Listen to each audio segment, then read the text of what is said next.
DNA analysis added another layer of horror. These women weren't Roman. They came from across the empire, Germania, North Africa, the Middle East, Britannia. The age range, 12 to 30 years old. 12 years old. But here are 3 things DNA revealed that will change how you see Roman history. Number 3, disease markers. Almost every skeleton showed signs of infections Rome had treatments for, meaning these women were denied basic medical care. Number 2, dietary isotope analysis revealed something bizarre. Their last meals were elaborate fish, imported fruits, wine. Why would captives eat luxury food right before death? Because Romans believed sacrificial victims should be purified through specific diets. They weren't just killing these women, they were ritualistically preparing them. Number 1, this made international headlines and then mysteriously disappeared from the news cycle within a week. Evidence of pregnancy. Multiple skeletons showed pelvic changes consistent with childbirth or late-term pregnancy. The implications are unspeakable. Either there was a breeding program, or worse, women were kept alive through pregnancies and then used in the games afterward. Dr. Giovannini's team published findings in the Journal of Roman Archaeology in October 2019. Within 2 months, the Italian government classified the burial site and suspended public access for preservation purposes. The full report was supposed to be released in 2020. It still hasn't been published. But here's the detail that keeps me up at night. One skeleton, labeled Subject 47, had something clutched in her hand. Bone fibers showed she'd been holding it so tightly when she died that her hand had fused around it. It took forensic specialists 3 weeks to carefully separate the bones without destroying the object. It was a small wooden cross, roughly carved, about 2 inches tall. Carbon dating confirmed it was approximately 850 years old, the same age as the skeleton. This woman died holding a symbol of a religion Rome was actively trying to exterminate. That brings us back to Blandina, the 5-year-old girl I mentioned at the start. Here's what history forgot to tell you. She didn't just die. She won. Blandina was a slave in Lugdunum, modern-day Lyon, France. She was Christian, which in 177 AD made her criminal.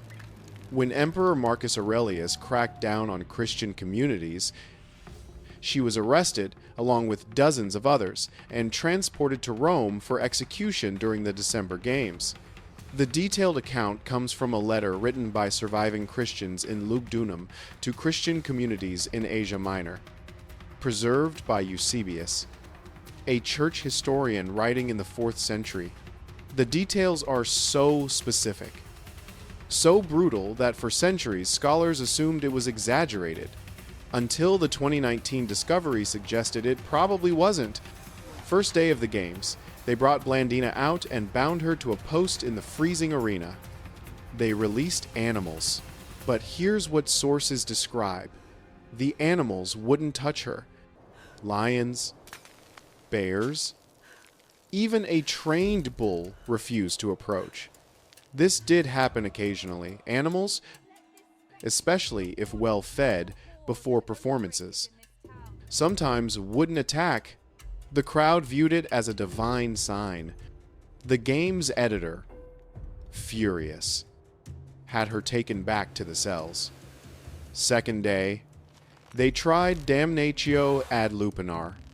The letter describes her being offered to the gladiators, but again, something unusual happened. A gladiator named Marcus, himself a slave, refused. He was executed on the spot for disobedience. His refusal inspired 2 other gladiators to refuse as well. The games descended into chaos. The crowd rioted. The emperor's representative had to intervene. Third day, they scourged her 40 lashes with a flagrum, a whip embedded with metal and bone designed to flay skin. Then they placed her in a red-hot iron chair. Finally, they put her in a net and exposed her to a bull, which gored her to death. But here's what history forgot. Blandina's defiance and the gladiators' refusal created a political crisis. The games were supposed to demonstrate Roman power and divine favor. Instead, they'd shown that Rome's entertainment required unwilling participants, both victims and executioners. It raised uncomfortable questions about the system itself. Within 25 years, something remarkable happened. Septimius Severus, who became emperor in 193 AD, issued reforms in 202 AD, specifically addressing arena practices.